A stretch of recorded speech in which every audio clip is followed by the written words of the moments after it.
ये टूटी गाड़ियां, शीशे चकनाचूर, ये बड़ी बड़ी ईंटें देखिए।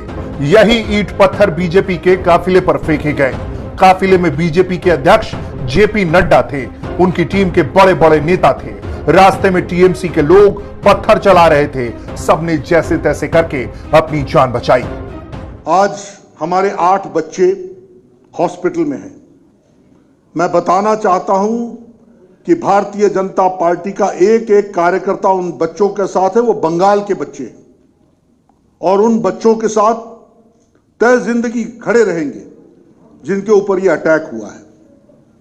आज आप मेरे बुलेट प्रूफ व्हीकल पर देख सकते हैं, बाहर के विंड स्क्रीन में the impact of the brick. It was because of bullet proof vehicle that I was saved. But Kailash ji का बायां हाथ फ्रैक्चर भी हुआ और जिस तरीके से इनकी गाड़ी को आप देखिए, कोई शीशा नहीं बचा है। पत्रकार हमारे साथ थे, they must have seen. Mukul Roy ji हैं, आप देख रहे हैं इनको, कोई बचा नहीं।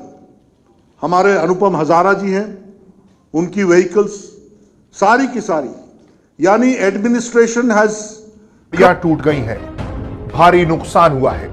और इन तमाम हमलों के पीछे आरोप है ममता बनर्जी और उनकी पार्टी टीएमसी पर।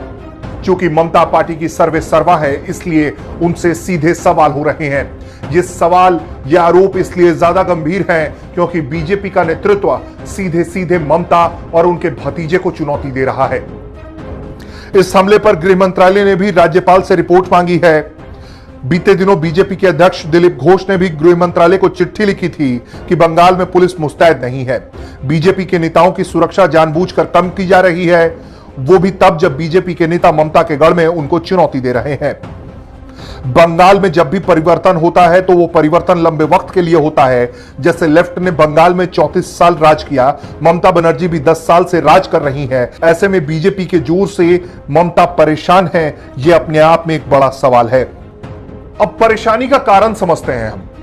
ममता से पहले उनके भतीजे की बात कर लेते हैं। उनका जो लोकसभा क्षेत्र है डायमंड हार्बर, वहां पिछला लोकसभा चुनाव बीजेपी हार गई थी। लेकिन इस बार बीजेपी ने यह तय किया है कि वो अब से लेकर आने वाले चुनाव तक लगातार उस इलाके में कैंपेन करेगी और कम से कम बीजेपी के एजेंडे में उस